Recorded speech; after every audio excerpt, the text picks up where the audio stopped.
ਸਤਿ ਸ਼੍ਰੀ ਅਕਾਲ ਜੀ। ਮੈਂ ਜਸਪ੍ਰੀਤ ਸਿੰਘ ਪੰਜਾਬ ਅਕੈਡਮੀ ਆਨਲਾਈਨ ਦੇ ਵਿੱਚੋਂ।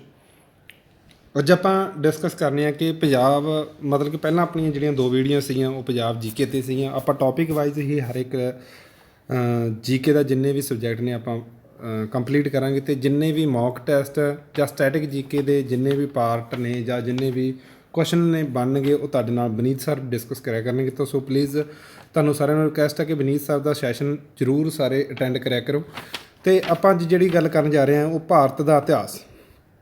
ਸਭ ਤੋਂ ਪਹਿਲਾਂ ਗੱਲ ਕਰਾਂਗੇ ਜੀ ਮੈਡੀਏਵਲ ਹਿਸਟਰੀ, ਮੱਧਕਾਲ ਹਿਸਟਰੀ ਦੇ ਬਾਰੇ ਅੱਜ ਆਪਾਂ ਗੱਲ ਕਰਾਂਗੇ। ਬਹੁਤ ਹੀ ਇੰਪੋਰਟੈਂਟ ਸੈਸ਼ਨ ਰਹਿਣਾ ਜੀ ਅੱਜ ਦਾ, ਅਤੇ ਬਹੁਤ ਹੀ ਇੰਪੋਰਟੈਂਟ ਆਪਾਂ ਇਸ ਦੇ ਵਿੱਚ ਗੱਲਾਂ ਕਰਨੀਆਂ ਨੇ। ਹਰ ਇੱਕ ਚੀਜ਼ ਜਿਹੜੀ ਹੈਗੀ ਆ ਡੀਪਲੀ ਦੇ ਵਿੱਚ ਦੇਖੀ ਜਾਊਗੀ ਹਿਸਟਰੀ ਦੇ ਵਿੱਚ, ਅਤੇ ਇਹ ਤੁਹਾਨੂੰ ਇੱਕ ਬੈਨੀਫਿਟ ਤੁਹਾਨੂੰ ਇਹ ਮਿਲਣ ਵਾਲਾ ਹੈ ਕਿ ਇਹ ਜਿਹੜੀ ਹਿਸਟਰੀ ਅੱਜ ਆਪਾਂ ਲੈ ਕੇ ਆ ਰਹੇ ਹਾਂ ਇਹ ਪੰਜਾਬੀ ਲੈਂਗੁਏਜ ਦੇ ਵਿੱਚ ਹੈ। ਠੀਕ ਹੈ ਨਾ। ਪੰਜਾਬ ਦੇ ਵਿੱਚ ਜਿੰਨੇ ਵੀ ਪੇਪਰਾਂ ਦੀ ਕੈਂਡੀਡੇਟ ਤਿਆਰੀ ਕਰ ਰਹੇ ਨੇ, ਠੀਕ ਹੈ, ਕਈ ਵਾਰੀ ਇੰਗਲਿਸ਼ ਦੇ ਜਾਂ ਹਿੰਦੀ ਦੇ ਵਿੱਚ ਪ੍ਰੋਬਲਮ ਹੁੰਦੀ ਹੈ, ਤਾਂ ਅੱਜ ਜਿਹੜਾ ਸੈਸ਼ਨ ਰਹੂਗਾ ਉਹ ਟੋਟਲੀ ਸਾਰਾ ਪੰਜਾਬੀ ਦੇ ਵਿੱਚ ਰਹੂਗਾ ਜੀ। ਪੰਜਾਬੀ ਦੇ ਵਿੱਚ ਹੀ ਸਾਰੀ ਹਿਸਟਰੀ ਨੂੰ ਤਿਆਰ ਕੀਤਾ ਗਿਆ। ਤਾਂ ਚਲੋ ਆਪਾਂ ਆਪਣੇ ਵੱਧਦੇ ਹਾਂ ਸੈਸ਼ਨ ਦੇ ਵੱਲ। ਸਭ ਤੋਂ ਪਹਿਲਾਂ ਕੀ ਹੈ ਜੀ, ਭਾਰਤ ਦਾ ਇਤਿਹਾਸ ਬਾਰੇ ਦੇਖਾਂਗੇ। ਸਭ ਤੋਂ ਪਹਿਲਾਂ ਸਟਾਰਟ ਕਰਦੇ ਹਾਂ ਮੱਧਕਾਲ ਇਤਿਹਾਸ ਦੇ। ਭਾਰਤ ਉੱਤੇ ਹਮਲਾ, ਸਭ ਤੋਂ ਪਹਿਲਾਂ ਭਾਰਤ ਉੱਪਰ ਹਮਲਾ ਕਿਸ ਬੰਦੇ ਦੁਆਰਾ ਕੀਤਾ ਗਿਆ ਸੀਗਾ? ਅੱਛਾ, ਗੱਲ ਹੁੰਦੀ ਹੈ ਕਿ ਭਾਰਤ ਉੱਪਰ ਹਮਲਾ ਕਿਸ ਦੁਆਰਾ ਕੀਤਾ ਗਿਆ ਸੀਗਾ? ਤਾਂ ਭਾਰਤ ਉੱਪਰ ਹਮਲਾ ਕੀਤਾ ਸੀ ਮੁਸਲਮਾਨਾਂ ਨੇ। ਤਾਂ ਮੁਸਲਮਾਨ ਜਿਹੜੇ ਹੈਗੇ ਸੀਗੇ ਘੱਟੋ ਘੱਟ ਕੀ ਸੀਗਾ, ਮੁਸਲਮਾਨ ਜੇ ਤੁਹਾਨੂੰ ਪੁੱਛਿਆ ਜਾਵੇ ਮੁਸਲਮਾਨ ਧਰਮ ਕਦੋਂ ਐਸਟੈਬਲਿਸ਼ ਹੋਇਆ ਸੀ, ਤਾਂ ਮੁਸਲਮਾਨ ਧਰਮ ਜਿਹੜਾ ਹੈਗਾ 600 AD ਦੇ ਵਿੱਚ ਜਿਹੜਾ ਹੈਗਾ ਜੀ ਬਣਾਇਆ ਗਿਆ ਸੀਗਾ। ਤਾਂ ਜਦੋਂ ਇਹ ਮੁਸਲਮਾਨ ਧਰਮ 600 AD ਦੇ ਵਿੱਚ ਇਸਲਾਮਿਕ ਧਰਮ ਜਿਹੜਾ ਬਣਾਇਆ ਗਿਆ ਸੀਗਾ, ਇਸਲਾਮਿਕ, ਇੱਥੇ ਲਿਖ ਲਓ ਇਸਲਾਮਿਕ,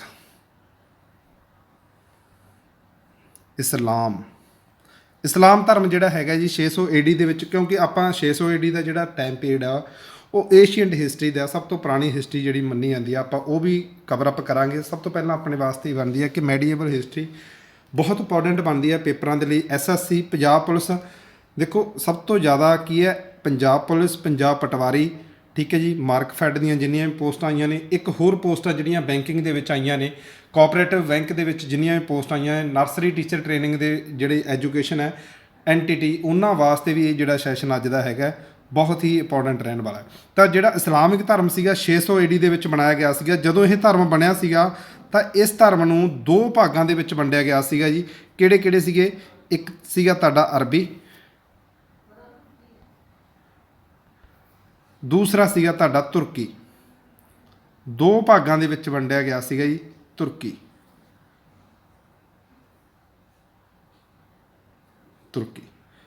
ਮੈਂ ਦੁਬਾਰਾ ਲਿਖ ਦਿੰਦਾ, ਇੱਕ ਸੀਗਾ ਅਰਬੀ, ਤੁਰਕੀ, ਠੀਕ ਹੈ ਜੀ। ਦੋ ਭਾਗਾਂ ਦੇ ਵਿੱਚ ਵੰਡਿਆ ਗਿਆ ਸੀ। ਹੁਣ ਇਹ ਜਿਹੜਾ ਇਸਲਾਮਿਕ ਧਰਮ ਸੀਗਾ ਦੋ ਭਾਗਾਂ ਦੇ ਵਿੱਚ ਵੰਡਣ ਦਾ ਕਾਰਨ ਕੀ ਸੀਗਾ? ਤੇ ਕਿ ਦੋ ਵਾਰ ਅਲੱਗ-ਅਲੱਗ ਹਮਲਾ ਕੀਤਾ ਗਿਆ ਸੀਗਾ। ਇੱਕ ਵਾਰੀ ਹਮਲਾ ਜਿਹੜਾ ਹੈਗਾ ਅਰਬੀ ਦੁਆਰਾ ਇੰਡੀਆ ਦੇ ਉੱਪਰ ਕੀਤਾ ਗਿਆ ਸੀ, ਭਾਰਤ ਉੱਪਰ ਕੀਤਾ ਗਿਆ ਸੀਗਾ। ਦੂਸਰਾ ਜਿਹੜਾ ਹੈਗਾ ਤੁਰਕੀਆਂ ਦੁਆਰਾ ਹਮਲਾ ਭਾਰਤ ਦੇ ਉੱਪਰ ਕੀਤਾ ਗਿਆ ਸੀਗਾ। ਤਾਂ ਇੰਨਾ ਜ਼ਰੂਰ ਯਾਦ ਰੱਖਣਾ ਕਿ ਇਸਲਾਮਿਕ ਧਰਮ ਜਿਹੜਾ ਹੈਗਾ 600 AD ਦੇ ਵਿੱਚ ਬਣਾਇਆ ਗਿਆ ਸੀਗਾ। ਬਣਾਉਣ ਤੋਂ ਬਾਅਦ ਇਹ ਦੋ ਭਾਗਾਂ ਦੇ ਵਿੱਚ ਵੰਡ ਦਿੱਤਾ ਗਿਆ। ਇੱਕ ਤਾਂ ਅਰਬ ਵਾਲਾ ਸਾਈਡ, ਇੱਕ ਕੀ ਸੀਗਾ ਤੁਰਕ ਵਾਲਾ ਸਾਈਡ। ਤੁਰਕ ਵਾਲਾ ਇਲਾਕਾ ਅਲੱਗ ਸੀਗਾ, ਅਰਬ ਵਾਲਾ ਇਲਾਕਾ ਅਲੱਗ ਸੀਗਾ। ਚਲੋ ਜੀ ਆਪਣਾ ਸੈਸ਼ਨ ਜਿਹੜਾ ਹੈਗਾ ਉਹ ਸਟਾਰਟ ਕਰਦੇ ਹਾਂ ਕਿ ਸਭ ਤੋਂ ਪਹਿਲਾਂ ਕੀ ਸੀਗਾ ਕਿ ਜਿਹੜਾ ਮੱਧਕਾਲ ਇਤਿਹਾਸ, ਭਾਰਤ ਉੱਪਰ ਹਮਲਾ ਕਿਸ ਦੁਆਰਾ ਕੀਤਾ ਗਿਆ? ਭਾਰਤ ਉੱਪਰ ਹਮਲਾ ਜਿਹੜਾ ਹੈਗਾ ਸੀਗਾ ਉੱਤੇ ਅਰਬੀ ਮੁਸਲਮਾਨਾਂ ਦੁਆਰਾ ਪਹਿਲੀ ਵਾਰ ਹਮਲਾ ਕੀਤਾ ਗਿਆ ਸੀ। ਇੱਥੇ ਲਿਖਿਆ ਹੋਇਆ ਕਿ ਅਰਬੀ ਮੁਸਲਮਾਨਾਂ ਦੁਆਰਾ ਪਹਿਲੀ ਵਾਰ ਹਮਲਾ ਕੀਤਾ ਗਿਆ ਸੀ। ਅੱਛਾ, ਅਰਬੀ ਦੋ ਬੰਦੇ ਆਏ ਸੀ, ਇੱਕ ਪਾਸੇ ਸੀਗੇ ਇਹ ਅਰਬੀ ਸੀਗੇ ਜੀ, ਅਰਬ ਵਾਲੇ ਇਲਾਕੇ। ਇਹ ਜਿਹੜੇ ਦੂਸਰੇ ਆਏ ਸੀਗੇ ਇਹ ਤੁਰਕ ਵਾਲੇ ਇਲਾਕੇ ਆਏ ਸੀਗੇ, ਤੁਰਕ, ਠੀਕ ਹੈ। ਇਹ ਤੁਰਕੀ ਸੀ ਜਾਂ ਇਹ ਅਰਬੀ ਸੀ। ਜਦੋਂ ਇਹ ਇੰਡੀਆ ਦੇ ਵਿੱਚ ਆਏ ਸਭ ਤੋਂ ਪਹਿਲਾਂ ਆਉਂਦਾ ਜੀ ਇੰਡੀਆ ਦੇ ਵਿੱਚ, ਭਾਰਤ ਦੇ ਵਿੱਚ ਮੁਹੰਮਦ ਬਿਨ ਕਾਸਿਮ ਨੇ ਪਹਿਲੀ ਵਾਰ ਹਮਲਾ ਕੀਤਾ ਜੀ 712 AD ਦੇ ਵਿੱਚ। ਪਹਿਲੀ ਵਾਰ ਜਿਹੜਾ ਹਮਲਾ ਕੀਤਾ ਸੀਗਾ 712 AD ਦੇ ਵਿੱਚ ਭਾਰਤ ਦੇ ਉੱਪਰ ਕੀਤਾ ਜੀ ਮੁਹੰਮਦ ਬਿਨ ਕਾਸਿਮ ਨੇ। ਬਹੁਤ ਹੀ ਵਾਰ ਪੇਪਰ ਦੇ ਵਿੱਚ ਪੁੱਛਿਆ ਜਾਂਦਾ ਜੀ ਪਹਿਲੀ ਵਾਰ ਹਮਲਾ ਕਰਨ ਵਾਲਾ ਉਹ ਮੁਸਲਮਾਨ ਦੱਸੋ ਜਿਸ ਨੇ ਭਾਰਤ ਉੱਪਰ ਪਹਿਲੀ ਵਾਰ ਹਮਲਾ ਕੀਤਾ ਸੀ 712 AD ਦੇ ਵਿੱਚ, ਤਾਂ ਉਹ ਕੌਣ ਸੀਗਾ? ਮੁਹੰਮਦ ਬਿਨ ਕਾਸਿਮ ਸੀਗਾ ਜੀ। ਤਾਂ ਇਹਨੇ ਪਹਿਲੀ ਵਾਰ ਆਪਾਂ ਸਾਰਾ ਸੈਸ਼ਨ ਮੁਹੰਮਦ ਬਿਨ ਕਾਸਿਮ ਦਾ ਦੇਖਾਂਗੇ। ਤਾਂ ਉਸ ਤੋਂ ਬਾਅਦ ਕੀ ਸੀਗਾ ਕਿ ਤੁਰਕ ਵਾਲੀ ਸਾਈਡ 'ਤੇ ਹਮਲਾ ਕਿਹਨੇ ਕੀਤਾ ਸੀਗਾ? ਤਾਂ ਤੁਰਕ ਵਾਲੀ ਸਾਈਡ 'ਤੇ ਕੀਤਾ ਸੀਗਾ ਮਹਿਮੂਦ ਗਜ਼ਨਵੀ ਨੇ। ਮਹਿਮੂਦ ਗਜ਼ਨਵੀ 1000 AD ਦੇ ਵਿੱਚ ਆਉਂਦਾ ਜੀ। ठीक है। 1030 AD तक रहिंदा हैगा। उदों बाद मुहम्मद गौरी आ जाता 1175 तो लैके भारत आया सीगा, ठीक है। 1205 तक रहिंदे दी। 1205 तो बाद की है कुतुबुद्दीन ऐबक आउंदा। कुतुबुद्दीन ऐबक की करदा दिल्ली सुल्तानत का समा स्टार्ट करदा। 5 डायनैसटियां बनियां सी, वो सारी कली कली डायनैसटी आपां टॉपिक वाइज कवर अप करांगे। तो हुण सब तो पहलां जिहड़ा स्टार्ट करदे जी मुहम्मद बिन कासिम। मुहम्मद बिन कासिम जिहड़ा बंदा सीगा मुसलमान सीगा जी, मुसलमान कंट्री दे विचों जिहड़ा हैगा आया सीगा। इहनूं भेजण दा भी मैं तुहानूं दसूं भी किस बंदे द्वारा इहनूं भेजा गया सीगा कि काहदे कारण ये इत्थे आया सी। जदों कहंदे भी मुहम्मद बिन कासिम की सीगा भारत उपर 712 AD ਦੇ ਵਿੱਚ ਪਹਿਲਾ ਹਮਲਾ ਕਰਦਾ, ठीक है जी। क्योंकि ये जो पहला हमला करता तो ये सब तो पहला करता जी सिंध के उपर, सब तो पहला हमला करता है सिंध के उपर। 712 AD ਦੇ ਵਿੱਚ सिंध के उपर हमला कर दिया जी। सिंध का राजा जिहड़ा हुंदा जी वो हुंदा हैगा दाहिर। लिख लो जी इत्थे दाहिर, दाहिर, ठीक है। सिंध का राजा हुंदा जी दाहिर। इस युद्ध नूं जिहड़ा बोलिया गया सीगा रावर जां रुवार का युद्ध बोलिया गया सीगा। ये नाम जरूर याद रखियो कि मुहम्मद बिन कासिम जिहड़ा हैगा सीगा उन्हें जदों सिंध के उपर हमला किया सी जां तां तुहानूं पेपर दे विच रावर का युद्ध बोलिया जाऊगा जां रोवर का युद्ध बोलिया जाऊगा, रुवार का युद्ध बोलिया जाऊगा, पुछया जाऊगा। तो ये जरूर चीज़ां जिहड़ियां याद रखनियां। अच्छा कारण की सीगा देखो इन्हां दा आउण दा मकसद की सीगा। मकसद ये सीगा कि एक इराक का राजा सीगा अली हजाज। अली हजाज ने अपने जिहड़ा हैगा एक ਸਮੁੰਦਰੀ ਜਹਾਜ਼ ਜਿਹੜਾ ਹੈਗਾ ਸਿੰਧ ਵੱਲ ਆਇਆ ਸੀਗਾ। ਤਾਂ ਸਿੰਧ ਵਾਲੇ ਲੋਕਾਂ ਨੇ ਜਿਸ ਸਿੰਧ ਦੇ ਵਿੱਚ ਕੀ ਸੀਗਾ ਕਿ ਸਮੁੰਦਰੀ ਲਟੇਰਿਆਂ ਨੇ ਉਹ ਜਹਾਜ਼ ਜਿਹੜਾ ਹੈਗਾ ਸੀਗਾ ਉਹ ਲੁੱਟ ਲਿਆ ਗਿਆ ਸੀ। ਉਹ ਜਹਾਜ਼ ਕਿਹਦਾ ਸੀਗਾ? ਅਲੀ ਹਜਾਜ ਦਾ ਸੀ, ਇਰਾਕ ਦਾ ਰਾਜਾ ਸੀਗਾ। ਤਾਂ ਕੀ ਕੀਤਾ ਗਿਆ ਉਸ ਤੋਂ ਬਾਅਦ ਕਿ ਜਦੋਂ ਉਹ ਜਹਾਜ਼ ਨੂੰ ਲੁੱਟ ਲਿਆ ਤਾਂ ਉਹ ਅਲੀ ਹਜਾਜ ਦੁਆਰਾ ਕੀ ਕੀਤਾ, ਸਿੰਧ ਦੇ ਰਾਜੇ ਨੂੰ ਇੱਕ ਪੈਗਾਮ ਭੇਜਿਆ ਗਿਆ। ਪੈਗਾਮ ਦੇ ਵਿੱਚ ਕੀ ਸੀਗਾ ਕਿ ਉਹਨੇ ਇਹ ਕਿਹਾ ਸੀਗਾ ਵੀ ਤੁਹਾਡੇ ਜਿਹੜੇ ਇਲਾਕੇ ਦੇ ਵਿੱਚ ਜਿਹੜਾ ਮੇਰਾ ਸਮੁੰਦਰੀ ਜਹਾਜ਼ ਹੈ ਉਹ ਲੁੱਟ ਲਿਆ ਗਿਆ ਕੁਛ ਅਣਪਛਾਤੇ ਜਾਂ ਲੁਟੇਰਿਆਂ ਦੁਆਰਾ, ਤਾਂ ਉਸ ਦੀ ਤਹਿਕੀਕਾਤ ਜਿਹੜੀ ਹੈਗੀ ਹੈ ਕਰਕੇ ਤੁਸੀਂ ਸਾਨੂੰ ਦਿਓ। ਤਾਂ ਇਹ ਤਹਿਕੀਕਾਤ ਕਰਨ ਤੋਂ ਬਾਅਦ ਕੀ ਸੀਗਾ, ਦਾਹਿਰ ਜਿਹੜਾ ਰਾਜਾ ਸੀਗਾ ਸਿੰਧ ਦਾ ਉਹਨੇ ਮਨਾ ਕਰਤਾ, ਇਨਕਾਰ ਕਰ ਦਿੱਤਾ। ਇਹ ਚੰਗਾ ਨਾ ਲੱਗਿਆ। ਤਾਂ ਚੰਗਾ ਨਾ ਲੱਗਣ ਤੋਂ ਬਾਅਦ ਉਹ ਕੀ ਕਰਦਾ ਹੈ, ਆਪਣਾ ਇੱਕ ਸਭ ਤੋਂ ਖਾਸ ਬੰਦਾ ਹੁੰਦਾ ਜੀ ਉਹਦਾ ਕੁਤੁਬੁੱਦੀਨ ਮੁਹੰਮਦ ਬਿਨ ਕਾਸਿਮ। ਮੁਹੰਮਦ ਬਿਨ ਕਾਸਿਮ ਨੂੰ ਕੀ ਕਰਦਾ, ਉਹ ਇੰਡੀਆ ਦੇ ਵਿੱਚ ਭੇਜ ਦਿੰਦਾ ਵੀ ਤੂੰ ਜਾ ਕੇ ਕੀ ਹੈ ਵੀ ਆਪਣਾ ਜਿਹੜਾ ਸਮੁੰਦਰੀ ਜਹਾਜ਼ ਹੈ ਲੁਟੇਰਿਆਂ ਦੁਆਰਾ ਲੁੱਟਿਆ ਗਿਆ ਉਹਦੀ ਤਹਿਕੀਕਾਤ ਕਰਕੇ ਆ। ਤਾਂ ਉਹ ਕੀ ਕਰਦਾ, ਜਦੋਂ ਉਹ ਆਉਂਦਾ ਤਾਂ ਸਭ ਤੋਂ ਪਹਿਲਾਂ ਇਸ ਚੀਜ਼ ਦਾ ਬਦਲਾ ਲੈਂਦਾ ਕਿ ਜਿਹੜੇ ਸਿੰਧ ਦਾ ਰਾਜਾ ਸੀਗਾ ਦਾਹਿਰ ਰਾਜਾ ਸੀਗਾ ਜੀ, ਤਾਂ ਦਾਹਿਰ ਨੇ ਕੀ ਇਨਕਾਰ ਕਰ ਦਿੱਤਾ ਸੀਗਾ। ਤਾਂ ਸਭ ਤੋਂ ਪਹਿਲਾਂ ਕੀ ਕਰਦਾ ਜੀ, ਉਹ ਦਾਹਿਰ ਨਾਲ ਰੁਵਾਰ ਦਾ ਜਾਂ ਰਾਵਰ ਦਾ ਯੁੱਧ ਲੜਦਾ। ਅੱਛਾ, ਜਦੋਂ ਹੀ ਇੰਡੀਆ ਦੇ ਵਿੱਚ ਆਏ ਸੀ ਤਾਂ ਇਹਨਾਂ ਦਾ ਕੀ ਓਬਜੈਕਟਿਵ ਕੀ ਸੀਗਾ, ਇੰਡੀਆ ਦੇ ਵਿੱਚ ਆਉਣ ਦਾ ਕਾਰਨ ਕੀ ਸੀਗਾ, ਯੁੱਧ ਕਰਨ ਦਾ ਮਕਸਦ ਕੀ ਸੀਗਾ? ਤਾਂ ਯੁੱਧ ਕਰਨ ਦਾ ਮਕਸਦ ਇਹ ਸੀਗਾ ਕਿ ਇੰਡੀਆ ਦੇ ਵਿੱਚ ਜਿੰਨੀ ਵੀ ਧਨ ਦੌਲਤ ਹੈਗੀ ਹੈ ਉਹਨੂੰ ਲੁੱਟਣਾ ਜੀ। ਦੂਸਰਾ ਨੰਬਰ ਕੀ ਸੀਗਾ ਕਿ ਇਸਲਾਮ ਧਰਮ ਦਾ ਪ੍ਰਚਾਰ ਕਰਨਾ। ਕਿਉਂਕਿ ਇਸਲਾਮ ਧਰਮ ਸਿਰਫ ਪਹਿਲਾਂ ਉਧਰ ਹੀ ਬਣਾਇਆ ਗਿਆ ਸੀਗਾ। ਤੁਹਾਨੂੰ ਪਹਿਲਾਂ ਦੱਸਿਆ 600 AD ਦੇ ਵਿੱਚ ਇਹ ਬਣਾਇਆ ਗਿਆ ਸੀਗਾ। ਪਹਿਲਾਂ ਛੋਟੀ ਜਿਹੀ ਕੰਟਰੀ ਦੇ ਵਿੱਚ ਜਿਹੜਾ ਇਸਲਾਮਿਕ ਧਰਮ ਜਿਹੜਾ ਹੈਗਾ ਐਸਟੈਬਲਿਸ਼ ਸੀਗਾ। ਤਾਂ ਉਸ ਧਰਮ ਨੂੰ ਫੈਲਾਉਣ ਦੇ ਲਈ ਕੀ ਸੀਗਾ, ਇਹਨਾਂ ਦਾ ਮੇਨ ਮਕਸਦ ਸੀਗਾ ਕਿ ਹਰ ਇੱਕ ਕੰਟਰੀ ਦੇ ਵਿੱਚ ਇਸਲਾਮਿਕ ਧਰਮ ਦੇ ਲੋਕ ਹੋਣ। ਤਾਂ ਭਾਰਤ ਦੇ ਵਿੱਚ ਵੀ ਇਸੇ ਕਰਕੇ ਕੀ ਕੀਤਾ ਸੀ, ਉਹਨਾਂ ਨੇ ਹਮਲਾ ਕੀਤਾ ਸੀ ਕਿ ਆਪਣੇ ਧਰਮ ਨੂੰ ਦਾ ਪ੍ਰਚਾਰ ਕਰਨ ਦੇ ਲਈ ਉਹਨਾਂ ਨੇ ਭਾਰਤ ਦੇ ਉੱਪਰ ਹਮਲਾ ਕੀਤਾ। ਪਹਿਲਾ ਪੁਆਇੰਟ ਮੈਂ ਲਿਖਿਆ ਹੈਗਾ ਕਿ ਧਨ ਦੌਲਤ ਨੂੰ ਲੁੱਟਣ ਦੇ ਲਈ ਭਾਰਤ ਆਏ ਸੀਗੇ। ਦੂਸਰਾ ਕੀ ਹੈ ਕਿ ਇਸਲਾਮ ਧਰਮ ਦਾ ਪ੍ਰਚਾਰ ਕਰਨ ਲਈ। ਤੀਸਰਾ ਮੈਂ ਤੁਹਾਨੂੰ ਦੱਸਿਆ ਹੋਇਆ ਕਿ ਇਰਾਕ ਦਾ ਇੱਕ ਰਾਜਾ ਸੀਗਾ, ਸ਼ਾਸਕ ਸੀਗਾ ਅਲ ਹਜਾਜ, ਜਿਹਦਾ ਸਮੁੰਦਰੀ ਜਹਾਜ਼ ਜਿਹੜਾ ਲੁੱਟਿਆ ਗਿਆ ਸੀ, ਉਸ ਬੰਦੇ ਨੇ ਹੀ ਕੀ ਕੀਤਾ ਸੀਗਾ, ਇਹਨਾਂ ਨੂੰ ਭੇਜਿਆ ਗਿਆ ਸੀਗਾ। ਤਾਂ ਅੱਗੇ ਕੀ ਸੀਗਾ, ਮੁਹੰਮਦ ਬਿਨ ਕਾਸਿਮ 713 AD ਦੇ ਵਿੱਚ ਕੀ ਕੀਤਾ ਸੀ, ਮੁਲਤਾਨ ਦੇ ਦੇਖੋ 2 ਹਮਲੇ ਲੜੇ ਸੀਗੇ। ਇੱਕ ਤਾਂ ਸੀਗਾ ਸਿੰਧ ਦੀ, ਠੀਕ ਹੈ, ਸਿੰਧ ਉੱਤੇ ਹਮਲਾ ਕੀਤਾ ਸੀਗਾ, ਠੀਕ ਹੈ ਜੀ, ਸਿੰਧ। ਦੂਸਰਾ ਕੀ ਸੀਗਾ, ਮੁਲਤਾਨ ਉੱਪਰ ਹਮਲਾ ਕੀਤਾ। ਮੁਲਤਾਨ ਉੱਪਰ ਹਮਲਾ ਕੀਤਾ ਸੀਗਾ 713 AD ਦੇ ਵਿੱਚ ਮੁਲਤਾਨ ਦੇ ਉੱਪਰ ਹਮਲਾ ਕੀਤਾ ਜੀ।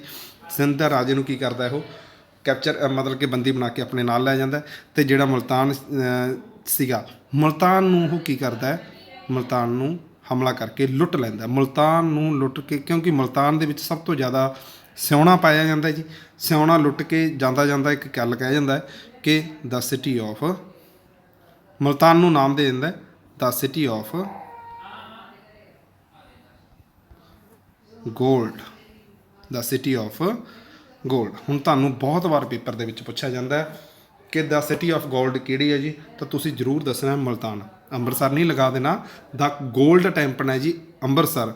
ਤਾਂ ਦ ਸਿਟੀ ਆਫ ਗੋਲਡ ਜੇ ਤੁਹਾਨੂੰ ਪੁੱਛਿਆ ਜਾਵੇ ਤਾਂ ਮੁਲਤਾਨ ਨੂੰ ਜ਼ਰੂਰ ਟਿਕ ਕਰਿਓ। ਦੇਖੋ ਜਿੰਨੇ ਅੱਜ ਤੱਕ ਭਾਰਤ ਦੇ ਵਿੱਚ ਜਿੰਨੇ ਵੀ ਸ਼ਾਸਕ ਆਏ ਆ ਜਾਂ ਅੰਗਰੇਜ਼ ਆਏ ਆ ਜਾਂ ਮੁਸਲਮਾਨ ਆਏ ਆ ਤਾਂ ਉਹ ਸਾਰੇ ਲੁੱਟਣ ਦੇ ਲਈ ਆਏ ਆ। ਹੁਣ ਵੀ ਭਾਰਤ ਦੇ ਵਿੱਚ ਜਿੰਨਾ ਵੀ ਹੈਗਾ ਨੇਤਾ ਦੁਆਰਾ ਲੁੱਟੇ ਜਾ ਰਿਹਾ ਸਿਸਟਮ, ਕੋਈ ਭਾਰਤ ਦਾ ਚੰਗਾ ਕੰਮ ਕੋਈ ਨਹੀਂ ਕਰਦਾ ਹੈਗਾ। ਅੱਗੇ ਕੀ ਹੈ ਜੀ, ਅਰਬੀ ਹਮਲੇ ਦਾ ਭਾਰਤ ਉੱਪਰ ਕੀ ਕੀ ਅਸਰ ਪਿਆ। ਦੇਖੋ ਜਿਹੜਾ ਮੁਹੰਮਦ ਬਿਨ ਕਾਸਿਮ ਹੋਰਾਂ ਨੇ ਹਮਲਾ ਕੀਤਾ ਸੀ ਤਾਂ ਉਹਦਾ ਭਾਰਤ ਦੇ ਉੱਪਰ ਕਿਹੜੀਆਂ ਕਿਹੜੀਆਂ ਚੀਜ਼ਾਂ ਦਾ ਅਸਰ ਪਿਆ। ਪਹਿਲੀ ਗੱਲ ਕੀ ਸੀਗਾ, ਭਾਰਤ ਦੇ ਵਿੱਚ ਮੈਂ ਤੁਹਾਨੂੰ ਪਹਿਲਾਂ ਵੀ ਦੱਸਿਆ ਕਿ ਇਸਲਾਮ ਧਰਮ ਨੂੰ ਫੈਲਾਉਣ ਦਾ ਕੰਮ ਸ਼ੁਰੂ ਹੋ ਗਿਆ। ਦੂਸਰਾ ਕੀ ਸੀਗਾ ਕਿ ਭਾਰਤ ਵਿੱਚ ਉੱਠ ਪਾਲਣ ਦੀ ਪ੍ਰਥਾ ਅਰਬੀ ਲੋਕਾਂ ਦੁਆਰਾ ਸ਼ੁਰੂ ਕੀਤੀ ਗਈ। ਦੇਖੋ ਪਹਿਲਾਂ ਕੋਈ ਵੀ ਉੱਠਾਂ ਦੀ ਪ੍ਰਥਾ, ਜਿਹੜਾ ਉੱਠ ਸੀਗੇ ਜਿਹੜੇ ਭਾਰਤ ਦੇ ਵਿੱਚ ਬਹੁਤ ਜ਼ਿਆਦਾ ਘੱਟ ਦੇਖਣ ਨੂੰ ਮਿਲਦੇ ਸੀਗੇ, ਤਾਂ ਅਰਬੀ ਲੋਕਾਂ ਦੁਆਰਾ ਕੀ ਕੀਤਾ, ਉੱਠ ਪਾਲਣ ਦੀ ਪ੍ਰਥਾ ਨੂੰ ਭਾਰਤ ਦੇ ਵਿੱਚ ਸ਼ੁਰੂ ਕਰ ਦਿੱਤਾ ਗਿਆ। ਤੀਸਰਾ ਮੇਨ ਪੁਆਇੰਟ ਕੀ ਸੀਗਾ ਕਿ ਖੰਜੂਰਾਂ ਦੀ ਖੇਤੀ ਜਿਹੜੀ ਹੈਗੀ ਆ ਅਰਬੀ ਲੋਕਾਂ ਦੁਆਰਾ ਹੀ ਭਾਰਤ ਦੇ ਵਿੱਚ ਸ਼ੁਰੂ ਕਰਵਾਈ ਗਈ ਸੀ। ਤਾਂ ਜ਼ਰੂਰ ਯਾਦ ਰੱਖਣਾ, ਦੋ ਪੁਆਇੰਟ ਮੋਸਟ ਇੰਪੋਰਟੈਂਟ ਹੈ ਕਿ ਉੱਠ ਪਾਲਣ ਦੀ ਪ੍ਰਥਾ ਅਰਬੀ ਲੋਕਾਂ ਨੇ ਜਿਹੜਾ ਹੈਗਾ ਸੀਗਾ ਸ਼ੁਰੂ ਕੀਤੀ ਸੀਗੀ। ਤਾਂ ਦੂਸਰਾ ਕੀ ਸੀਗਾ, ਖੰਜੂਰਾਂ ਦੀ ਖੇਤੀ ਜਿਹੜੀ ਹੈਗੀ ਹੈ ਜੀ ਉਹ ਵੀ ਕਿਹਦੇ ਦੁਆਰਾ ਸ਼ੁਰੂ ਕੀਤੀ ਗਈ ਸੀਗੀ, ਅਰਬੀ ਲੋਕਾਂ ਦੁਆਰਾ ਸ਼ੁਰੂ ਕੀਤੀ ਗਈ ਸੀ। ਤੇ ਅਰਬੀ ਲੋਕਾਂ ਦੁਆਰਾ ਇੱਕ ਦਿਰਹਮ ਨਾਮ ਦੀ ਕੀ ਸੀਗੇ ਮੁਦਰਾ ਨੂੰ ਸ਼ੁਰੂ ਕੀਤਾ ਸੀਗਾ। ਠੀਕ ਹੈ ਜੀ, ਇੱਕ ਕਰੰਸੀ ਲੈ ਕੇ ਆਏ ਸੀ, ਦਿਰਹਮ ਨਾਮ ਦੀ ਕਰੰਸੀ ਸੀ, ਜਿਹੜੇ ਕੀ ਕੀਤਾ ਸੀ ਭਾਰਤ ਦੇ ਵਿੱਚ ਉਸ ਨੂੰ ਇੰਟਰੋਡਿਊਸ ਜਾਂ ਲਾਗੂ ਕੀਤਾ ਸੀ। ਪੰਜਵਾਂ ਪੁਆਇੰਟ ਕੀ ਹੈ ਕਿ ਜਜੀਆ ਟੈਕਸ ਕਾਸਿਮ ਦੁਆਰਾ ਹੀ ਪਹਿਲੀ ਵਾਰ ਇੰਡੀਆ ਦੇ ਵਿੱਚ ਲਗਾਇਆ। ਇੱਕ ਕਰ ਟੈਕਸ ਹੁੰਦਾ ਸੀਗਾ ਜੀ ਇਹ ਕਿ ਜੋ ਕੀ ਕਰਨਾ ਪੈਂਦਾ, ਬਾਕੀ ਸਾਰੇ ਧਰਮਾਂ ਨੂੰ ਦੇਣਾ ਪੈਂਦਾ, ਸਿਰਫ ਇਕੱਲਾ ਇਹ ਨੌਨ ਮੁਸਲਿਮ, ਇੱਥੇ ਜ਼ਰੂਰ ਯਾਦ ਰੱਖਿਓ ਜੇ ਤੁਹਾਨੂੰ ਪੁੱਛਿਆ ਜਾਵੇ ਨੌਨ ਮੁਸਲਿਮ ਮਤਲਬ ਜਿਹੜਾ ਮੁਸਲਮਾਨਾਂ 'ਤੇ ਨਹੀਂ ਲੱਗਦਾ ਸੀ, ਉਸ ਟੈਕਸ ਦਾ ਨਾਮ ਕੀ ਹੈ, ਤਾਂ ਉਸ ਟੈਕਸ ਨੂੰ ਕੀ ਕਿਹਾ ਜਾਂਦਾ ਸੀਗਾ ਜੀ, ਜਜੀਆ ਟੈਕਸ। ਬਾਕੀ ਸਾਰੇ ਧਰਮ ਕੀ ਸੀਗਾ ਇਹਦੇ ਵਿੱਚ ਨਹੀਂ, ਬਾਕੀ ਸਾਰੇ ਧਰਮਾਂ 'ਤੇ ਇੰਪਲੀਮੈਂਟ ਹੁੰਦਾ ਸੀ। ਜਿਹੜਾ ਬੰਦਾ ਮੁਸਲਮਾਨ ਕੈਟਾਗਰੀ ਦਾ ਹੈਗਾ ਸੀਗਾ ਉਸ ਨੂੰ ਇਹ ਟੈਕਸ ਨਹੀਂ ਦੇਣਾ ਪੈਂਦਾ ਸੀਗਾ। ਅੱਗੇ ਜਾ ਕੇ ਟੈਕਸ ਚੱਲੂਗਾ, ਕੋਈ ਬੰਦਾ ਦੁਬਾਰਾ ਇਸ ਟੈਕਸ ਨੂੰ ਬੰਦ ਕਰ ਦੂ, ਦੁਬਾਰਾ ਫਿਰ ਇਸ ਨੂੰ ਇੰਟਰੋਡਿਊਸ ਕਰ ਦਿੱਤਾ ਜਾਊਗਾ। ਇਹ ਕਾਫੀ ਟਾਈਮ ਚੱਲੂਗਾ ਜੀ। ਉਸ ਤੋਂ ਬਾਅਦ ਕੀ ਸੀਗਾ, ਅਗਲਾ ਪੁਆਇੰਟ ਕੀ ਸੀਗਾ, ਕਹਿੰਦੇ ਵੀ ਜਦੋਂ ਅਰਬ ਦੇ ਲੋਕ ਭਾਰਤ ਆਏ। ਅੱਛਾ ਹਾਂ ਜੀ, ਜਦੋਂ ਅਰਬ ਦੇ ਲੋਕ ਭਾਰਤ ਆਏ ਤਾਂ ਭਾਰਤ ਦੇ ਵਿੱਚ ਇੱਕ ਪ੍ਰਣਾਲੀ ਚੱਲਦੀ ਸੀ ਜਿਹਨੂੰ ਕਹਿੰਦੇ ਸੀ ਦਸਮਲਵ ਪ੍ਰਣਾਲੀ ਜਾਂ ਡੈਸੀਮਲ ਸਿਸਟਮ ਜਾਂ ਦਸਮਲਵ ਪ੍ਰਣਾਲੀ। ਤਾਂ ਇਹ ਕੀ ਸੀਗਾ, ਇਸ ਪ੍ਰਣਾਲੀ ਨੂੰ ਕੀ ਕੀਤਾ ਜੀ, ਅਰਬ ਦੇ ਲੋਕਾਂ ਨੇ ਸਿੱਖਣਾ ਸ਼ੁਰੂ ਕੀਤਾ। ਤਾਂ ਇਹ ਪ੍ਰਣਾਲੀ ਸੀਗੀ, ਇਸ ਨੂੰ ਇੱਕ ਬੰਦਾ ਸੀਗਾ ਜੋ ਅਰਬ ਲੈ ਕੇ ਗਿਆ ਸੀਗਾ। ਦੇਖੋ ਪਹਿਲਾਂ ਇਹ ਪ੍ਰਣਾਲੀ ਕੀ ਸੀਗੀ, ਭਾਰਤ ਦੇ ਵਿੱਚ ਸੀਗੀ, ਫਿਰ ਅਰਬ ਵਿੱਚ ਗਈ। ਹੁਣ ਜੇ ਤੁਹਾਨੂੰ ਪੁੱਛੇ ਵੀ ਦਸਮਲਵ ਪ੍ਰਣਾਲੀ ਜਿਹੜੀ ਹੈਗੀ ਆ ਅਰਬ ਕੌਣ ਲੈ ਕੇ ਗਿਆ, ਤਾਂ ਉਹਦਾ ਨਾਮ ਹੈ ਜੀ ਅਲ ਖਬਰਿਜ਼ਮ। ਅਲ ਖਬਰਿਜ਼ਮ ਨੇ ਕੀ ਕੀਤਾ, ਦਸਮਲਵ ਪ੍ਰਣਾਲੀ ਨੂੰ ਕਿੱਥੇ ਲੈ ਕੇ ਗਿਆ ਜੀ, ਅਰਬ ਦੇ ਵਿੱਚ। ਦੇਖੋ ਪਹਿਲੀ ਕੀ ਸੀਗਾ, ਭਾਰਤ ਦੇ ਵਿੱਚ ਲਾਗੂ ਸੀਗੀ, ਭਾਰਤ ਦੇ ਵਿੱਚ ਸੀ, ਫਿਰ ਅਰਬ 'ਚ ਚੱਲੀ ਗਈ ਜੀ, ਅਰਬ ਦੇ ਵਿੱਚੋਂ ਯੂਰਪ ਵਿੱਚ ਇਸ ਪ੍ਰਣਾਲੀ ਨੂੰ ਲਾਗੂ ਕਰ ਦਿੱਤਾ। ਇਹ ਪ੍ਰਣਾਲੀ ਜਿਹੜੀ ਹੈਗੀ ਆਰੀਆ ਭੱਟ ਹੋਰਾਂ ਵੇਲਿਆਂ ਦੀ ਸੀਗੀ, ਉਹਨਾਂ ਨੇ ਸ਼ੁਰੂ ਕੀਤੀਆਂ ਹੋਈਆਂ ਸੀਗੀਆਂ। ਤਾਂ ਇਹ ਜ਼ਰੂਰ ਯਾਦ ਰੱਖਿਓ ਕਿ ਦਸਮਲਵ ਪ੍ਰਣਾਲੀ ਅਰਬ ਗਈ, ਅਰਬ ਤੋਂ ਕੀ ਹੈ ਜੀ ਯੂਰਪ ਦੇ ਵਿੱਚ ਡੈਸੀਮਲ ਸਿਸਟਮ ਨੂੰ ਲਾਗੂ ਕਰ ਦਿੱਤਾ ਗਿਆ। ਅੰਗਰੇਜ਼ੀ ਦੇ ਵਿੱਚ ਕਹਿੰਦੇ ਨੇ ਆਪਾਂ ਡੈਸੀਮਲ ਸਿਸਟਮ। ਤਾਂ ਅਗਲਾ ਕੀ ਸੀਗਾ ਜੀ ਕਿ ਇਸ ਪ੍ਰਣਾਲੀ ਨੂੰ ਤੁਹਾਨੂੰ ਦੱਸ ਦਿੱਤਾ ਕਿ ਇਸ ਪ੍ਰਣਾਲੀ ਨੂੰ ਇੱਕ ਅਰਬੀ ਅਲ ਖਵਾਬਰਿਜ਼ਮ ਅਰਬ ਲੈ ਕੇ ਗਿਆ, ਜੋ ਕਿ ਅਰਬ ਤੋਂ ਬਾਅਦ ਜਿਹੜਾ ਹੈਗਾ ਇਹ ਪ੍ਰਣਾਲੀ ਯੂਰਪ ਦੇ ਵਿੱਚ ਪਹੁੰਚ ਗਈ। ਤਾਂ ਉਸ ਤੋਂ ਬਾਅਦ ਅਗਲਾ ਪੁਆਇੰਟ, ਨੈਕਸਟ ਪੁਆਇੰਟ ਵੱਲ ਵਧਦੇ ਹਾਂ। ਭਾਰਤ ਦੇ ਲੋਕਾਂ ਨੇ ਅਰਬੀ ਲੋਕਾਂ ਤੋਂ ਸਮੁੰਦਰ ਦਾ ਗਿਆਨ ਸਿੱਖਿਆ, ਕਿਉਂਕਿ ਅਰਬੀ ਲੋਕਾਂ ਨੂੰ ਸਮੁੰਦਰ ਬਾਰੇ ਕਾਫੀ ਗਿਆਨ ਸੀ। ਬਹੁਤ ਹੀ ਮਹੱਤਵਪੂਰਨ ਪੁਆਇੰਟ ਬਣਦਾ ਜੀ ਕਿ ਜਿਹੜੇ ਅਰਬੀ ਲੋਕ ਸੀਗੇ ਉਹਨਾਂ ਨੂੰ ਕੀ ਸੀਗਾ, ਸਮੁੰਦਰ ਬਾਰੇ ਬਹੁਤ ਸਾਰੀਆਂ ਚੀਜ਼ਾਂ ਦਾ ਗਿਆਨ ਸੀ, ਜਿਵੇਂ ਮਾਨਸੂਨ ਵਗੈਰਾ ਦਾ, ਠੀਕ ਹੈ ਜੀ, ਜਾਂ ਆਰਟ ਆਫ ਮੈਪ, ਇੱਥੇ ਲਿਖ ਦਿੰਦਾ ਮੈਂ, ਆਰਟ ਆਫ ਮੈਪ, ਠੀਕ ਹੈ ਨਾ।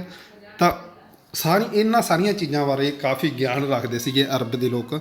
ਤਾਂ ਉਹਨਾਂ ਤੋਂ ਕੀ ਕੀਤਾ ਜੀ, ਇੰਡੀਆ ਦੇ ਲੋਕਾਂ ਨੂੰ ਕਾਫੀ ਕੁਝ ਸਿੱਖਣ ਨੂੰ ਮਿਲਿਆ, ਸਮੁੰਦਰ ਦਾ ਕਾਫੀ ਗਿਆਨ ਸਿੱਖਣ ਨੂੰ ਮਿਲਿਆ ਸੀ। ਅੱਗੇ ਗੱਲ ਕਰਦੇ ਹਾਂ ਜੀ ਉਸ ਸਮੇਂ ਸਾਹਿਤ ਕਿਹੜੇ ਸੀਗੇ, ਤਾਂ ਸਾਹਿਤ ਕਿਹੜੇ ਸੀਗੇ, ਲਿਟਰੇਚਰ ਕਿਹੜਾ ਸੀਗਾ, ਸਾਹਿਤ ਕਿਤਾਬਾਂ ਕਿਹੜੀਆਂ ਕਿਹੜੀਆਂ ਪੜ੍ਹੀਆਂ ਜਾਂਦੀਆਂ ਸੀਗੀਆਂ, ਮਸ਼ਹੂਰ ਸੀਗੀਆਂ। ਆਰੀਆ ਭੱਟ ਦਾ ਇੱਕ ਕਿਤਾਬ ਸੀਗਾ ਜਿਹਨੂੰ ਕੀ ਕਿਹਾ ਜਾਂਦਾ ਹੈ, ਸੂਰਜ ਦਾ ਸਿਧਾਂਤ। ਤਾਂ ਇਹ ਜਿਹੜਾ ਹੈਗਾ ਆਰੀਆ ਭੱਟ ਦੁਆਰਾ ਲਿਖੀ ਗਈ ਸੀਗੀ, ਠੀਕ ਹੈ ਜੀ। ਉਸ ਤੋਂ ਬਾਅਦ ਸੀਗਾ ਇਹ ਚਰਕ ਸਾਹਿਤ, ਉਸ ਤੋਂ ਬਾਅਦ ਸੀਗਾ ਪੰਚਤੰਤਰ, ਫਿਰ ਸੀਗਾ ਬ੍ਰਹਮਾ ਦਾ ਸਿਧਾਂਤ।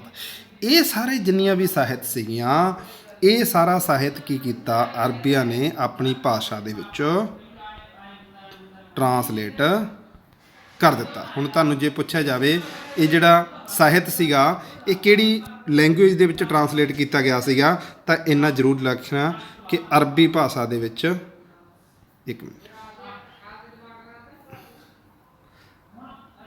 ਅਰਬੀ ਭਾਸ਼ਾ। ਇਹ ਸਾਰੇ ਸਾਹਿਤ ਨੂੰ ਕੀ ਕੀਤਾ ਜੀ, ਅਰਬੀ ਭਾਸ਼ਾ ਦੇ ਵਿੱਚ ਅਰਬੀਆਂ ਦੇ ਦੁਆਰਾ ਟਰਾਂਸਲੇਟ ਕਰ ਦਿੱਤਾ ਗਿਆ। ਤਾਂ ਬਹੁਤ ਜ਼ਰੂਰ ਯਾਦ ਰੱਖਣਾ, ਕਿਉਂਕਿ ਇਹ ਸਾਰਾ ਇਤਿਹਾਸ ਜਿਹੜਾ ਹੈਗਾ ਸੀਗਾ ਏਸ਼ੀਅੰਟ ਹਿਸਟਰੀ ਵੇਲੇ ਦਾ ਲਿਖਿਆ ਹੋਇਆ ਸੀਗਾ। ਤਾਂ ਉਸ ਨੂੰ ਕੀ ਕੀਤਾ ਸੀਗਾ, ਅਰਬੀ ਲੋਕਾਂ ਨੇ ਅਰਬੀ ਭਾਸ਼ਾ ਦੇ ਵਿੱਚ ਟਰਾਂਸਲੇਟ ਕਰ ਦਿੱਤਾ ਗਿਆ ਸੀ। ਤਾਂ ਮੋਸਟ ਇੰਪੋਰਟੈਂਟ ਹੈ ਜੀ, ਜ਼ਰੂਰ ਯਾਦ ਰੱਖਣਾ ਕਿ ਇਹ ਜਿੰਨਾ ਵੀ ਹੈਗਾ ਆਰੀਆ ਭੱਟ ਦਾ ਕਿਹੜੀ ਸੀਗਾ, ਸੂਰਜ ਦਾ ਸਿਧਾਂਤ, ਚਰਕ ਸਾਹਿਤ, ਪੰਚਤੰਤਰ, ਬ੍ਰਹਮ ਦਾ ਸਿਧਾਂਤ ਜਿਹੜਾ ਹੈਗਾ ਸੀਗਾ, ਇਹ ਸਾਰਾ ਚੀਜ਼ਾਂ ਜਿਹੜੀਆਂ ਹੈਗੀਆਂ ਸੀਗੀਆਂ ਇਹਨਾਂ ਦੁਆਰਾ ਹੀ ਲਿਖੀਆਂ ਗਈਆਂ ਸੀਗੀਆਂ।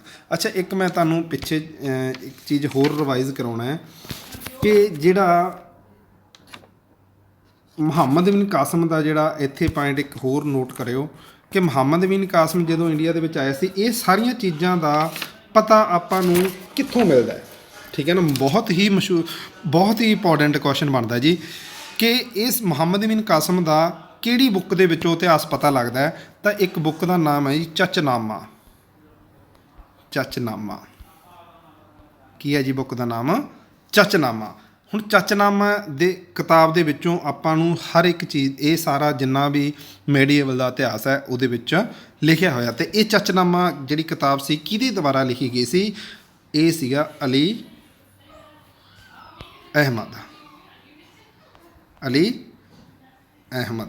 ਤਾਂ ਅਲੀ ਅਹਿਮਦ ਦੁਆਰਾ ਚਚਨਾਮਾ ਕਿਤਾਬ ਲਿਖੀ ਗਈ ਸੀਗੀ। ਤਾਂ ਸਾਰਾ ਇਤਿਹਾਸ ਜਿਹੜਾ ਹੈਗਾ ਇਹ ਆਪਾਂ ਨੂੰ ਚਚਨਾਮਾ ਕਿਤਾਬ ਦੇ ਵਿੱਚੋਂ ਪ੍ਰਾਪਤ ਹੁੰਦਾ। ਤਾਂ ਇਹ ਜ਼ਰੂਰ ਯਾਦ ਰੱਖਿਓ ਵੀ ਉਸ ਸਮੇਂ ਜਿਹੜੀ ਕਿਤਾਬ ਲਿਖੀ ਗਈ ਸੀ ਅਲੀ ਅਹਿਮਦ ਦੁਆਰਾ ਚਚਨਾਮਾ ਕਿਤਾਬ ਦੇ ਵਿੱਚੋਂ ਆਪਾਂ ਨੂੰ ਇਹ ਸਾਰਾ ਇਤਿਹਾਸ ਦਾ ਪਤਾ ਲੱਗਦਾ ਜੀ। ਅੱਗੇ ਚੱਲਦੇ ਜੀ, ਆਪਣਾ ਵਧਦੇ ਹਾਂ ਸੈਸ਼ਨ ਵੱਲ।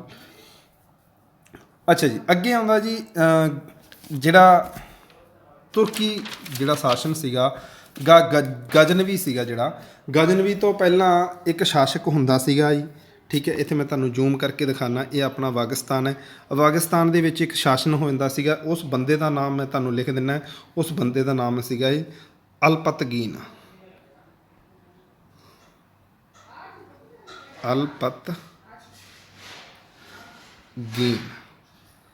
ਠੀਕ ਹੈ। ਅਲਪਤਗੀਨ ਕੀ ਸੀਗਾ, ਇੱਕ ਤੁਰਕੀ ਦਾ ਸਰਦਾਰ ਸੀਗਾ ਜੀ, ਠੀਕ ਹੈ।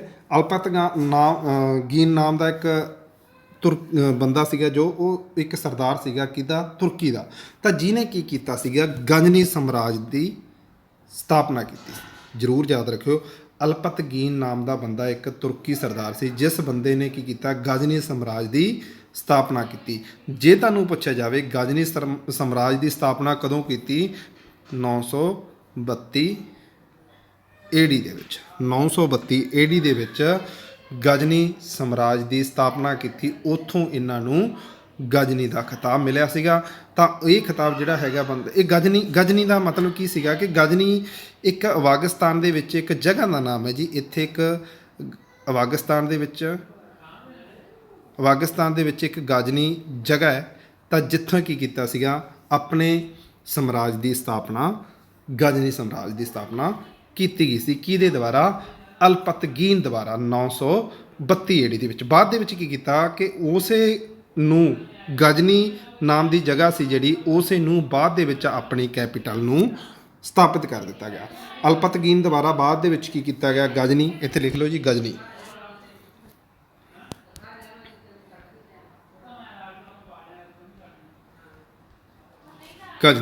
ਤਾਂ ਗਜ਼ਨੀ ਕੀ ਸੀਗਾ ਜੀ, ਗਜ਼ਨੀ ਇੱਕ ਜਗ੍ਹਾ ਸੀਗੀ ਅਫਗਾਨਿਸਤਾਨ ਦੇ ਵਿੱਚ। ਉੱਥੋਂ ਉਦੋਂ ਬਾਅਦ ਕੀ ਕੀਤਾ, ਇਹਨਾਂ ਨੇ ਆਪਣੀ ਕੈਪੀਟਲ ਨੂੰ ਨਿਰਧਾਰਿਤ ਕਰ ਦਿੱਤਾ ਜਾਂ ਸਥਾਪਿਤ ਕਰ ਦਿੱਤਾ ਗਿਆ ਅਲਪਤਗੀਨ ਦੁਆਰਾ। ਤਾਂ ਅੱਗੇ ਚੱਲਦੇ ਜੀ। ਤਾਂ ਜ਼ਰੂਰ ਯਾਦ ਰੱਖਿਓ ਪਾਕਿਸਤਾਨ ਦੇ ਵਿੱਚ ਇੱਕ ਜਗ੍ਹਾ ਦਾ ਨਾਮ ਹੈ ਜਿੱਥੋਂ ਕੀ ਕੀਤਾ ਗਿਆ ਸੀਗਾ, ਗਜ਼ਨੀ ਸਾਮਰਾਜ ਦੀ ਸਥਾਪਨਾ ਕੀਤੀ ਗਈ ਸੀਗੀ। ਤਾਂ ਉਸ ਤੋਂ ਬਾਅਦ ਕੀ ਸੀਗਾ,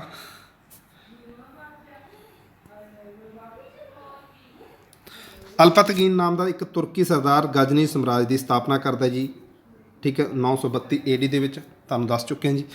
ਉਸ ਤੋਂ ਬਾਅਦ ਕੀ ਸੀਗਾ, ਅਲਪਤਗੀਨ ਦਾ ਨੇ ਪਾਕਿਸਤਾਨ ਦੀ ਜਿਹੜੀ ਰਾਜਧਾਨੀ ਸੀ ਗਜ਼ਨੀ ਹੀ ਬਣਾ ਦਿੱਤੀ। 932 ਏਡੀ ਦੇ ਵਿੱਚ ਸਥਾਪਿਤ ਕਰਦਾ, ਤਾਂ ਉਸ ਦੇ ਵਿੱਚ ਹੀ 932 ਏਡੀ ਦੇ ਵਿੱਚ ਹੀ ਇਹਨਾਂ ਨੇ ਆਪਣੀ ਗਜ਼ਨੀ ਨੂੰ ਆਪਣੀ ਰਾਜਧਾਨੀ ਬਣਾ ਲਿਆ। ਤਾਂ ਇਹਦਾ ਇੱਕ ਦਮਾਦ ਹੁੰਦਾ ਸੀਗਾ, ਅਲਪਤਗੀਨ ਦਾ ਇੱਕ ਦਮਾਦ ਹੁੰਦਾ ਸੀਗਾ ਜਿਹਨੂੰ ਕੀ ਕਿਹਾ ਜਾਂਦਾ ਸੀਗਾ, ਸਬੁਤਗੀਨ। ਤਾਂ ਉਸ ਬੰਦੇ ਨੇ ਦੇਖੋ, ਪਹਿਲੀ ਵਾਰ ਜੇ ਤੁਹਾਨੂੰ ਪੁੱਛਿਆ ਜਾਵੇ, ਪਹਿਲੀ ਵਾਰ ਸਭ ਤੋਂ ਪਹਿਲੀ ਵਾਰ ਜਿਹੜਾ ਹਮਲਾ ਕੀਤਾ ਗਿਆ ਸੀਗਾ ਭਾਰਤ ਦੇ ਉੱਤੇ, ਤਾਂ ਉਹ ਕਿਹਨੇ ਕੀਤਾ ਗਿਆ ਸੀਗਾ, ਸਬੁਤਗੀਨ ਦੁਆਰਾ ਕੀਤਾ ਗਿਆ ਸੀਗਾ। ਸਬੁਤਗੀਨ ਦੁਆਰਾ ਕੀ 977 ਏਡੀ ਦੇ ਵਿੱਚ ਜੈਪਾਲ ਨਾਲ ਹਮਲਾ ਕੀਤਾ ਜੀ, ਕਿਹਨੇ, ਸਬੁਤਗੀਨ ਨੇ, ਠੀਕ ਹੈ। ਜੇ ਤੁਹਾਨੂੰ ਪਹਿਲੀ ਵਾਰ ਪੁੱਛਿਆ ਜਾਵੇ ਭਾਰਤ ਦੇ ਉੱਪਰ ਹਮਲਾ ਕਿਸ ਦੁਆਰਾ ਕੀਤਾ ਗਿਆ, ਤਾਂ ਜ਼ਰੂਰ ਯਾਦ ਰੱਖਣਾ ਜੀ, ਸਬੁਤਗੀਨ ਕੌਣ ਸੀਗਾ, ਦਮਾਦ ਸੀਗਾ ਜੀ ਅਲਪਤਗੀਨ ਦਾ, ਠੀਕ ਹੈ ਜੀ। ਅੱਗੇ ਚੱਲਦੇ ਹਾਂ ਜੀ। ਇੱਥੋਂ ਸਟਾਰਟ ਹੁੰਦਾ ਜੀ ਆਪਣਾ ਮਹਿਮੂਦ ਗਜ਼ਨਵੀ, ਇੱਥੋਂ ਸਟਾਰਟ ਹੁੰਦਾ ਆਪਣਾ ਸੈਸ਼ਨ ਜਿਹੜਾ ਹੈਗਾ ਜੀ ਮਹਿਮੂਦ ਗਜ਼ਨਵੀ ਬਾਰੇ ਮੈਂ ਗਜ਼ਨਵੀ ਸਾਮਰਾਜ ਬਾਰੇ ਮੈਂ ਤੁਹਾਨੂੰ ਦੱਸਤਾ। ਗਜ਼ਨਵੀ ਸਾਮਰਾਜ ਦੀ ਜਿਹੜੀ ਸਥਾਪਨਾ ਜਿਹੜੀ ਹੈਗੀ ਆ ਅਲਪਤਗੀਨ ਦੁਆਰਾ 932 ਏਡੀ ਦੇ ਵਿੱਚ ਕੀਤੀ ਗਈ ਸੀਗੀ, ਠੀਕ ਹੈ। ਉਦੋਂ ਬਾਅਦ ਉਹਨਾਂ ਨੇ ਕੈਪੀਟਲ ਬਣਾ ਦਿੱਤਾ ਗਿਆ ਸੀਗਾ ਗਜ਼ਨੀ ਨੂੰ ਜੀ।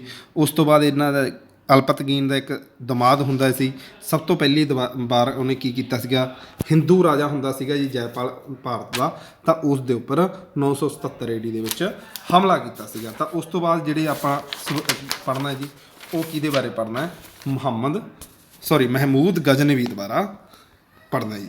ਮਹਿਮੂਦ ਗਜ਼ਨਵੀ ਕੀ ਸੀਗਾ, ਮਹਿਮੂਦ ਗਜ਼ਨਵੀ ਭਾਰਤ ਉੱਤੇ ਹਮਲਾ ਕਰਨ ਵਾਲਾ ਪਹਿਲਾ ਤੁਰਕੀ ਮੁਸਲਮਾਨ ਸੀ।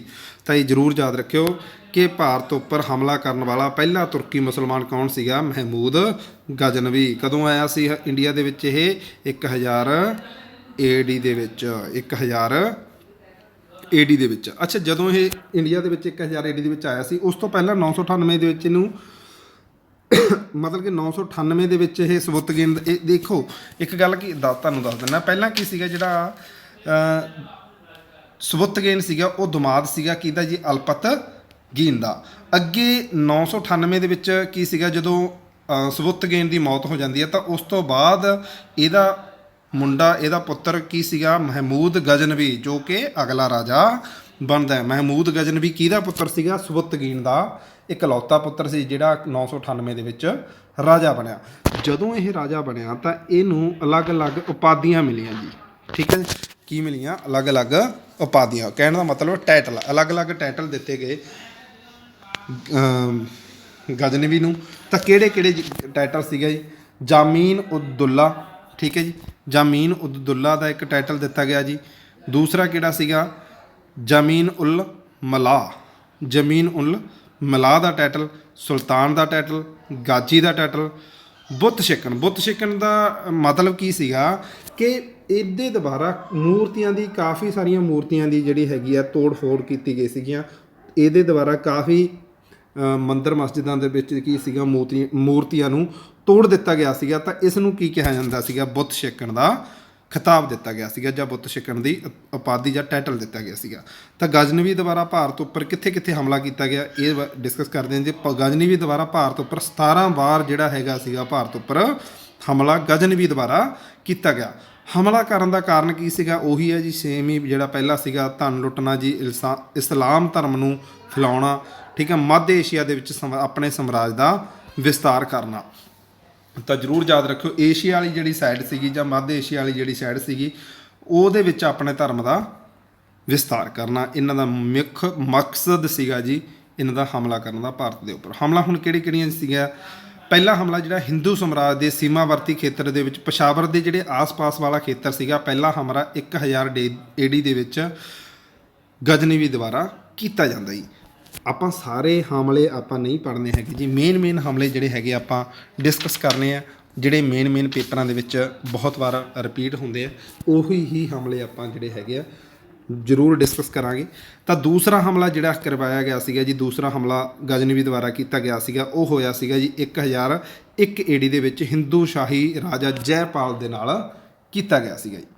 ਤੀਸਰਾ ਹਮਲਾ ਜਿਹੜਾ ਹੈਗਾ ਸੀਗਾ 1014 ਏਡੀ ਦੇ ਵਿੱਚ ਤਨੇਸ਼ਵਰ ਮੰਦਿਰ, ਇਹ ਹਰਿਆਣੇ ਦੇ ਵਿੱਚ ਹੈ ਜੀ। ਤਨੇਸ਼ਵਰ ਮੰਦਿਰ, ਉਹਦੇ ਉੱਪਰ ਹਮਲਾ ਕਰਕੇ ਉਸ ਨੂੰ ਲੁੱਟ ਲਿਆ ਗਿਆ ਸੀਗਾ ਜੀ। ਚੌਥਾ ਹਮਲਾ ਜਿਹੜਾ ਕਿ ਕਰਿਆ ਗਿਆ ਸੀਗਾ ਉਹ 1018 ਏਡੀ ਵਿੱਚ ਗੰਗਾ ਘਾਟੀ ਕਨੌਜ ਮਥੁਰਾ ਦੇ ਵਿੱਚ ਕੀਤਾ ਗਿਆ ਸੀਗਾ। ਇਹ ਜ਼ਰੂਰ ਯਾਦ ਰੱਖਿਓ ਕਿ ਉਸ ਸਮੇਂ ਜਿਹੜਾ ਗੰਗਾ ਘਾਟੀ ਦੇ ਵਿੱਚ ਹਮਲਾ ਕਰਨਾ ਪਹਿਲਾ ਮੁਸਲਮਾਨ ਸੀਗਾ ਜੀ। ਗੰਗਾ ਘਾਟੀ ਦੇ ਉੱਪਰ ਹਮਲਾ ਕਰਨ ਵਾਲਾ ਪਹਿਲਾ ਮੁਸਲਮਾਨ ਕਿਹੜਾ ਸੀਗਾ, ਤਾਂ ਤੁਸੀਂ ਜ਼ਰੂਰ ਯਾਦ ਰੱਖਣਾ ਹੈ ਗਜ਼ਨਵੀ ਦੁਆਰਾ, ਮਹਿਮੂਦ ਗਜ਼ਨਵੀ ਦੁਆਰਾ ਹਮਲਾ ਕੀਤਾ ਗਿਆ ਸੀਗਾ ਗੰਗਾ ਘਾਟੀ ਦੇ ਵਿੱਚ। ਉਸ ਸਮੇਂ ਵੀ ਰਾਜਪਾਲ ਦਾ ਸ਼ਾਸਨ ਹੁੰਦਾ ਸੀਗਾ ਜੀ, ਠੀਕ ਹੈ। ਗੁਜਰ ਇੱਥੇ ਰਹਿੰਦੇ ਹੁੰਦੇ ਸੀ ਉਸ ਸਮੇਂ, ਤਾਂ ਰਾਜਪਾਲ ਦਾ ਸ਼ਾਸਨ ਉਸ ਸਮੇਂ ਗੰਗਾ ਘਾਟੀ ਦੇ ਉੱਪਰ ਹੁੰਦਾ ਸੀਗਾ। 1000 ਅੱਗੇ ਜਿਹੜਾ ਹੈਗਾ ਜੀ 1019 ਤੇ 1020 ਦੇ ਵਿੱਚ ਕਲੇਜ਼ਰ ਅਭਿਆਨ ਵਾਲੇ ਇਲਾਕੇ ਦੇ ਉੱਪਰ ਹਮਲਾ ਕੀਤਾ। ਤਾਂ ਕਲੇਜ਼ਰ ਅਭਿਆਨ ਜਿਹੜਾ ਹੈਗਾ ਸੀਗਾ ਚਦੇਲ ਦਾ ਸ਼ਾਸਕ ਸੀਗਾ ਜੀ। ਚਦੇਲ ਦਾ ਸ਼ਾਸਕ ਜੇ ਤੁਹਾਨੂੰ ਪੁੱਛਿਆ ਜਾਵੇ, ਆ ਬਹੁਤ ਹੀ ਮੋਸਟ ਇੰਪੋਰਟੈਂਟ ਕੁਐਸਚਨ ਬਣ ਸਕਦਾ ਇਹਦੇ ਵਿੱਚੋਂ। ਜੇ ਤੁਹਾਨੂੰ ਪੁੱਛਿਆ ਜਾਵੇ ਚਦੇਲ ਦਾ ਸ਼ਾਸਕ ਕੌਣ ਸੀਗਾ, ਤਾਂ ਉਹ ਤੁਸੀਂ ਰੱਖੋਗੇ ਵਿਦਿਆਧਰ।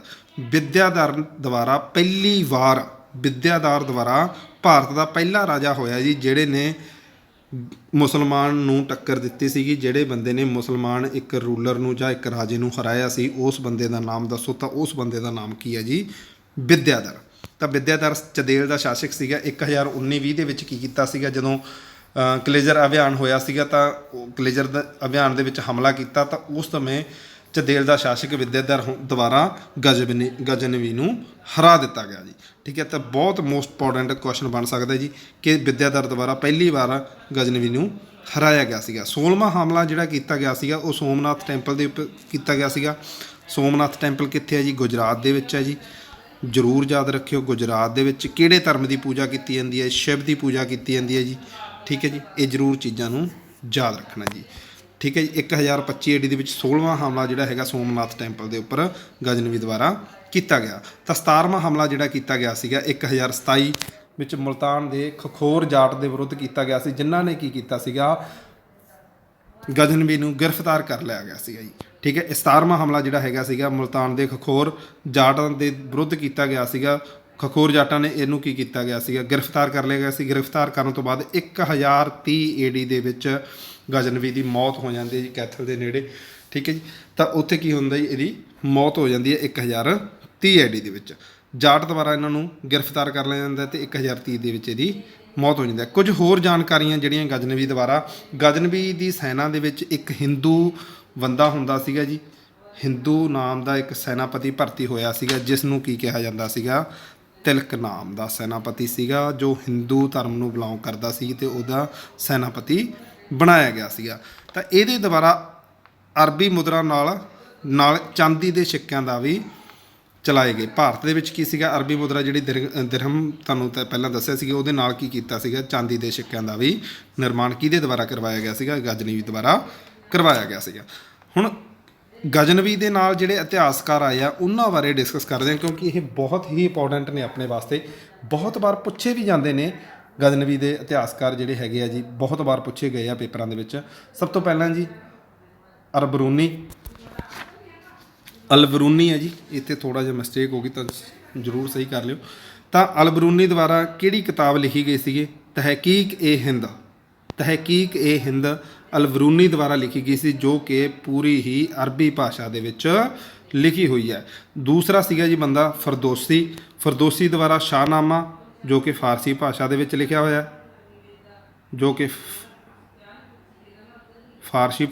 ਲਿਖਿਆ ਹੋਇਆ, ਇਸ ਨੂੰ ਪੂਰਬ ਦਾ ਹੁਮਰ ਦੇ ਵੀ ਕਿਹਾ ਜਾਂਦਾ, ਜਾਂ ਕਸ਼ਮੀਰ ਨੂੰ ਇਸ ਕਿਤਾਬ ਦੇ ਵਿੱਚ ਸਵਰਗ ਵੀ ਕਿਹਾ ਗਿਆ ਜੀ। ਜ਼ਰੂਰ ਯਾਦ ਰੱਖਣਾ, ਕਸ਼ਮੀਰ ਨੂੰ ਇਸ ਕਿਤਾਬ ਦੇ ਵਿੱਚ ਕੀ ਕਿਹਾ ਗਿਆ ਜੀ?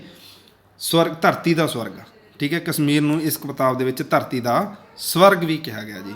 ਅਗਲੀ ਜਿਹੜਾ ਬੰਦਾ ਸੀਗਾ ਜੀ ਉਹ ਸੀਗਾ ਉਤਵੀ ਕੌਣ ਸੀਗਾ ਜੀ? ਦਰਬਾਰੀ ਕੋਰਟ ਪੋਇਟ ਸੀਗਾ, ਦਰਬਾਰੀ ਕਵੀ ਸੀਗਾ ਜੀ, ਕਿਹਦਾ ਜੀ? ਗਜ਼ਨਵੀ ਦਾ। ਇਹਦੇ ਦੁਆਰਾ ਤਰੀਕ ਏ ਜਾਮਨੀ ਕਿਤਾਬ ਲਿਖੀ ਗਈ ਸੀ, ਜੋ ਕਿ ਪੂਰੀ ਹੀ ਅਰਬੀ ਭਾਸ਼ਾ ਦੇ ਵਿੱਚ ਲਿਖੀ ਹੋਈ ਹੈ ਜੀ। ਤਾਂ ਜ਼ਰੂਰ ਯਾਦ ਰੱਖਿਓ ਕਿਹੜਾ ਸੀਗਾ ਉਤਵੀ। ਪਹਿਲਾ ਕੌਣ ਸੀਗਾ ਜੀ? ਅਲਬਰੂਨੀ ਸੀ, ਜਿਹਦੇ ਦੁਆਰਾ ਤਹਿਕੀਕ ਹਿੰਦ ਅਰਬੀ ਭਾਸ਼ਾ ਦੇ ਵਿੱਚ, ਦੂਸਰੀ ਫਰਦੋਸੀ ਸ਼ਾਹਨਾਮਾ ਫਾਰਸੀ ਭਾਸ਼ਾ ਦੇ ਵਿੱਚ ਲਿਖਿਆ ਗਿਆ ਸੀਗਾ ਜੀ। ਉਤਬੀ ਦੁਆਰਾ, ਇਹ ਉਤਬੀ ਕੌਣ ਸੀਗਾ? ਦਰਬਾਰੀ ਕਵੀ ਸੀਗਾ ਜੀ। ਕਿਹਦਾ? ਗਜ਼ਨਵੀ ਦਾ। ਇਹਦੇ ਦੁਆਰਾ ਤਰੀਕ ਇਹ ਜਾਮਨੀ ਕਿਤਾਬ ਲਿਖੀ ਗਈ ਸੀਗੀ। ਉਸ ਤੋਂ ਬਾਅਦ ਸੀਗਾ ਜੀ ਦਹੈਕੀ। ਦਹੈਕੀ ਕੌਣ ਸੀਗਾ ਜੀ? ਇਹ ਕੀ ਸੀਗਾ ਕਿ ਇਹਦੇ ਦੁਆਰਾ ਇੱਕ ਕਿਤਾਬ ਲਿਖੀ ਗਈ ਸੀ ਜਿਹਦਾ ਨਾਮ ਸੀਗਾ ਤਰੀਕ ਏ ਸਵੁੱਤਗੀਨ ਨਾਮ ਦੀ ਕਿਤਾਬ ਲਿਖੀ ਗਈ ਸੀ। ਇਹ ਸਾਰੇ ਜਿੰਨੇ ਵੀ ਇਤਿਹਾਸਕਾਰ ਬਣੇ ਆ ਜੀ, ਆਪ ਪੇਪਰ ਦੇ ਵਿੱਚ ਬਹੁਤ ਵਾਰ ਆਏ ਨੇ ਜੀ, ਠੀਕ ਹੈ। ਤਾਂ ਇਹਨਾਂ ਨੂੰ ਜਿਹੜੇ ਬੰਦੇ ਜ਼ਿਆਦਾ ਆਏ ਨੇ, ਅਲਬਰੂਨੀ ਆਇਆ ਜੀ, ਫਰਦੋਸੀ ਆਇਆ ਤੇ ਉਤਬੀ ਬਹੁਤ ਵਾਰ ਪੇਪਰ ਦੇ ਵਿੱਚ ਰਿਪੀਟ ਹੋ ਚੁੱਕੇ ਨੇ ਜੀ। ਮੋਸਟ ਇੰਪੋਰਟੈਂਟ ਕੁਐਸਚਨ ਇਹਨਾਂ ਦੇ ਵਿੱਚੋਂ ਹਰ ਵਾਰ ਬਣਦੇ ਨੇ, ਠੀਕ ਹੈ ਜੀ। ਤਾਂ ਇਹ ਸੀਗਾ ਅੱਜ ਦਾ ਸੈਸ਼ਨ ਆਪਣਾ, ਤੇ ਆਈ ਹੋਪ ਕਿ ਤੁਹਾਨੂੰ ਸਾਰਿਆਂ ਨੂੰ ਵਧੀਆ ਲੱਗਿਆ ਹੋਊਗਾ। ਤੇ ਮੈਂ ਬਹੁਤ ਧੰਨਵਾਦ ਕਰਦਾ ਕਿ ਤੁਸੀਂ ਮੇਰਾ ਜਿਹੜਾ ਸੈਸ਼ਨ ਨੂੰ ਸੁਣਿਆ। ਤਾਂ ਰਿਕੁਐਸਟ ਹੈ ਕਿ ਆਪਣਾ ਜਿਹੜਾ ਕਾਪੀ ਪੈਨ ਜਿਹੜਾ ਹੈਗਾ ਜ਼ਰੂਰ ਨਾਲ ਲੈ ਕੇ ਰੱਖਿਆ ਕਰੋ। ਤੇ ਜੇ ਤੁਸੀਂ ਨੋਟਸ ਚਾਹੁੰਦੇ ਹੋ ਤਾਂ ਸਾਡਾ ਟੈਲੀਗ੍ਰਾਮ ਚੈਨਲ ਜਿਹੜਾ ਹੈਗਾ ਜੀ ਪੰਜਾਬ ਅਕੈਡਮੀ ਆਨਲਾਈਨ ਦੇ ਨਾਮ ਤੇ ਬਣਿਆ ਹੋਇਆ, ਤਾਂ ਉਸ ਨੂੰ ਜ਼ਰੂਰ ਤੁਸੀਂ ਜੁਆਇਨ ਕਰੋ, ਤਾਂ ਜੋ ਤੁਹਾਨੂੰ ਹਰ ਰੋਜ਼ ਜਿਹੜੀ ਜਿੰਨਾ ਵੀ ਤੁਹਾਨੂੰ ਮਟੀਰੀਅਲ ਚੈਨਲ ਦੇ ਮਾਧਿਅਮ ਰਾਹੀਂ ਤੁਹਾਨੂੰ ਕਰਵਾਇਆ ਜਾਂਦਾ ਤੇ ਉਹਦੀ ਜਿਹੜੀ PDF ਹੈ ਅਸੀਂ ਉਹਦੇ ਵਿੱਚ ਹਰ ਵਾਰ ਸ਼ੇਅਰ ਕਰ ਦਿੰਦੇ ਹਾਂ। ਤਾਂ ਮੈਂ ਤੁਹਾਨੂੰ ਦੁਬਾਰਾ ਤੁਹਾਡਾ ਧੰਨਵਾਦ ਕਰਦਾ ਕਿ ਤੁਸੀਂ ਸੈਸ਼ਨ ਨੂੰ ਸੁਣਿਆ। ਬਹੁਤ ਬਹੁਤ ਧੰਨਵਾਦ। Thank you.